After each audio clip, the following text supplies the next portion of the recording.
নমস্কাৰ। স্যাৰ, বৰ্তমান সময়ত যুৱ প্ৰজন্মসকলৰ মাজত বা ছাত্ৰ-ছাত্ৰীসকলৰ মাজত সচৰাচৰ শুনি থকা কেইটামান শব্দ হৈছে এনজাইটি, ষ্ট্ৰেছ, ডিপ্ৰেশ্যন। আৰু তেওঁলোকে সেই এনজাইটি, ষ্ট্ৰেছ, ডিপ্ৰেশ্যন সেই শব্দকেইটাৰ পৰা বিপথে পৰিচালিত হৈছে। তেওঁলোকৰ জীৱনত সচৰাচৰ তেওঁলোকে বুজিয়ে পোৱা নাই যে ডিপ্ৰেশ্যন কি, এনজাইটি কি, ষ্ট্ৰেছ কি। আপুনি তাৰ ওপৰত দুটামান মন্তব্য আগবঢ়াব নেকি যুৱ প্ৰজন্মৰ সহায় হোৱাকৈ? বৰ্তমান যুগটোৱেই হ'ল এটা বৰ ষ্ট্ৰেছফুল যুগ। বিভিন্ন ধৰণৰ ষ্ট্ৰেছ ল'ৰা ছোৱালীয়ে সদায় ফেচ কৰি আহিছে। আৰু ইয়াৰ মেইন কাৰণটো হ'ল যে ইনফৰ্মেশ্যন। ৰাতিপুৱাই মোবাইল ফোনটো খোলাৰ লগে লগে ইমানবোৰ দিশৰ পৰা ইমানবোৰ ইনফৰ্মেশ্যন আহে।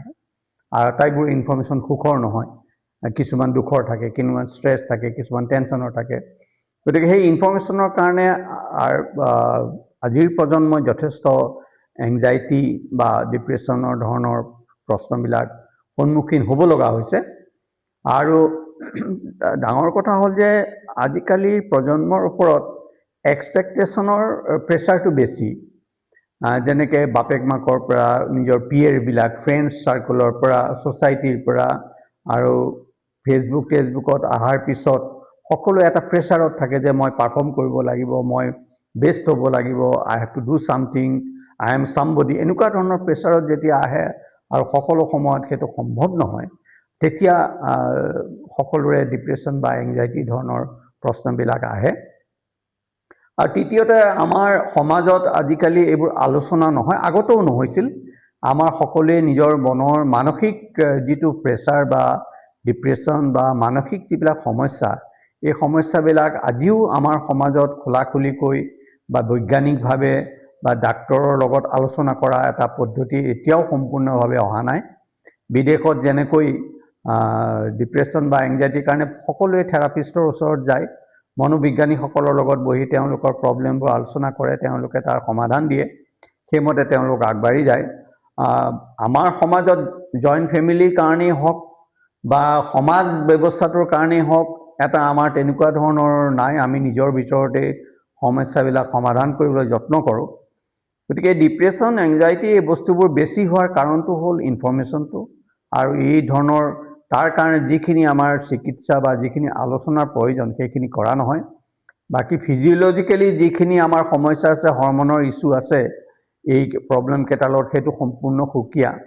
বেছিভাগ ক্ষেত্ৰতে হৰমনৰ ইছ্যুটো ডাঙৰ কথা নহয়, এইটো এটা আমাৰ মানসিক চিন্তাৰ কথা। আমি যদি মনটোক যিকোনো সময়ত ওপৰ তল হৈ থাকিবলৈ দিওঁ, এটা বিশৃংখলতা, বিক্ষিপ্ত হৈ থাকিবলৈ দিওঁ, সেইটোৱেই এংজাইটিৰ সৃষ্টি কৰে।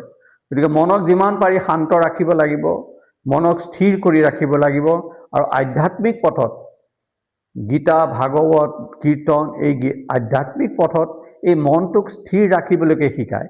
আমি যিমানেই আধ্যাত্মিক হ'ম, যিমানে আমি গীতা ভাগৱতৰ মাজত সোমাম, যিমানে আমি ভকতসকলৰ লগত বা ধাৰ্মিক লোকৰ লগত আলোচনা কৰিম, সিমানেই আমাৰ মনটো শান্ত হ'ব, স্থিৰ হ'ব আৰু এংজাইটিবিলাক কমি আহিব। আৰু তাৰোপৰি এক্সপেক্টেশ্যনছ, আমাৰ এক্সপেক্টেশ্যনবিলাক আমি কমাব লাগে। ফেমিলিৰ এক্সপেক্টেশ্যনছ আমাৰ ওপৰত কমিব লাগিব বা আমি সেইটো ইগন'ৰ কৰিব লাগিব, মানিব নালাগে। বন্ধু বান্ধৱ সকলোৰে বা নিজেই নিজৰ ওপৰত যিমান এক্সপেক্টেশ্যন কৰা যায়, নিজৰ কেপাচিটিৰ বিয়ণ্ড, মানে নিজৰ কেপাচিটিৰ ওপৰত আমি কিছুমান নিজকে এক্সপেক্ট কৰি দিওঁ, সেইবোৰ বস্তু কমাব লাগিব। এক্সপেক্টেশ্যন লেভেলটো বহুত বেছি হয়। আজিকালি সদ্যহতে দেখা যায় যে ক্লাছ 10ৰ পৰীক্ষা দিবলৈ যোৱা ল'ৰা ছোৱালীক সকলোৱে আহি এটা কলম দিব, কোনোবাই কিবা ক'ব। সেই কেণ্ডিডেটজনৰ মনত কিমান এটা প্ৰেছাৰ হৈছে, সেইটো কথা কোনেও চিন্তা নকৰে। এই পদ্ধতিবিলাক আমাৰ সমাজত অলপ ভুল হৈছে, কাৰণ ল'ৰা ছোৱালীবিলাকক নেচাৰেলি নিজে নিজে আগবাঢ়ি তেওঁলোকে এডজাষ্ট কৰি যাবলৈ দিব লাগে। কিন্তু বাহিৰৰ পৰা যেতিয়া এটা 11 ইয়াৰ্ছ, 12 ইয়াৰ্ছ বা 15 ইয়াৰ্ছৰ ল'ৰা ছোৱালীৰ ওপৰত এটা প্ৰেছাৰ দিয়া যায় এক্সপেক্টেশ্যনৰ, তেতিয়া তেওঁলোকৰ এংজাইটি হোৱাৰ সম্ভাৱনা বেছি। সেইকাৰণে আমি এই বস্তুবোৰ এড্ৰেছ কৰি এংজাইটি, ডিপ্ৰেশ্যনৰ পৰা আঁতৰিব পৰা যায়। এইটো অসম্ভৱ নহয়, কিন্তু আমি তাক সকলোৱে বুজিব লাগিব, একচেপ্ট কৰিব লাগিব যে মোৰ এংজাইটি আছে, মোৰ ডিপ্ৰেশ্যনত গৈ আছোঁ। তেতিয়া আমি ডাক্তৰেই হওক বা কোনো মনোবিজ্ঞানীয়ে হওক বা কোনো ধৰ্মগুৰুৱে হওক, তেওঁলোকে এটা উপায় দিব পাৰিব।